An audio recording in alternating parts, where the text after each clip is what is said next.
Yang kedua, kebanyakan orang tuh nggak peduli dengan hal-hal yang mudah mereka dapat dan dianggap kurang penting. Pernah dengar istilah nggak berasa beli sih, nggak berasa keluar duit sih, makanya nggak sayang. Orang tuh nggak peduli karena tidak menghargai. Kalau kita yang keluarin uang, kita berasa sayang. Contoh, waktu kami bikin rumah, meja dapur itu dalam waktu 1-2 minggu kemudian udah berubah warna. Kayaknya staf yang bekerja di rumah kami menumpahkan cairan yang membuat warna marble di dapur itu dari putih jadi coklat. Marmer itu berubah warna. Saya kaget begitu lihat, loh kok marmernya ada bercak coklat dan gak bisa dibersihkan lagi. Wah, saya sedih banget lihatnya. Aduh, sayang sekali ini dapur. Anda tahu bikin dapur tidak murah. Staf yang bikin itu gak merasa bersalah. Ada lagi, ada anak yang kita kasih dia pakai handphone untuk pekerjaan di kantor. Satu hari dia balik ke saya dan bilang, sorry mama, handphonenya rusak, screennya pecah. Saya lihat, baru dikasih kok udah pecah. Kadang-kadang orang tuh kalau nggak berasa beli, nggak berasa keluar duit, nggak berasa sakit. Jadi ketika dikasih, itu nggak gitu menghargai. Lihat aja, anak-anak kalau kita beliin sesuatu, rusak mama, beliin baru ya. Karena begitu gampang, kalau rusak akan dikasih lagi. Kayaknya jadi nggak sayang gitu. Saya ingat dulu waktu saya kuliah sambil kerja, saya nggak pernah beli barang-barang. Karena nggak punya uang lebih. Dan ketika bisa beli handphone, aduh saya jaga banget baik-baik. Kadang-kadang orang tuh nggak peduli karena nggak menghargai. Lihat aja,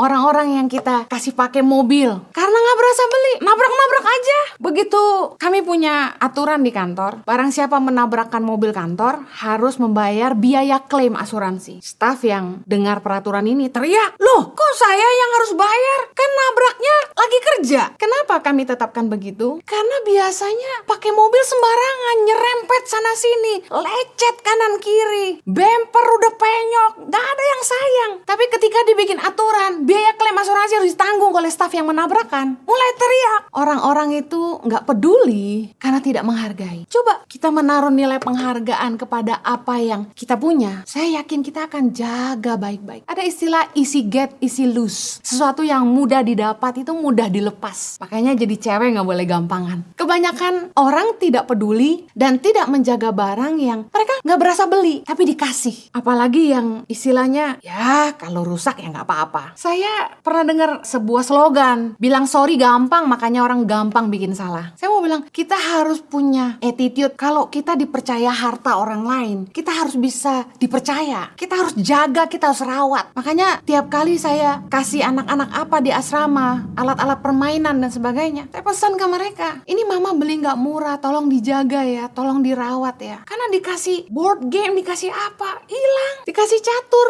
hilang. Kita harus belajar jadi orang yang bisa dipercaya. Saya selalu ngomong sama diri saya sendiri, Henny, kamu harus bisa dipercaya. Karena itu yang Tuhan pesan ke saya. Kita cenderung ignorance dan reckless terhadap hal-hal yang kita anggap gak penting, gak berharga. Tapi saya mau ingatkan, tahukah Anda, menjaga kepercayaan orang atau apapun yang dipercayakan orang sama kita itu sangat-sangat penting. Nilai kepercayaan tuh gak bisa dibeli dengan uang. Orang tuh sekali gak percaya sama kita gak akan dipercaya lagi, dan orang gak akan pernah percayain apa-apa sama kita. Kita harus mengerti bahwa nilai sebuah kepercayaan itu sangat-sangat penting. Bisnis itu jangan nipu hanya untuk dapat untung satu kali. Kita harus bisa dipercaya kalau kita mau punya hubungan jangka panjang dengan siapapun. Jangan pernah gak setia dalam perkara kecil, karena kalau kita gak bisa dipercaya dengan harta orang lain yang kecil, kita gak akan pernah dipercaya Tuhan dengan perkara yang jauh lebih besar. Kalau kita gak bisa dipercaya dengan harta orang lain, Tuhan gak akan mempercayakan kepada kita harta kita yang sesungguhnya. Lukas 6 ayat 12 bilang gitu. Jadilah orang yang peduli, jangan ignorance.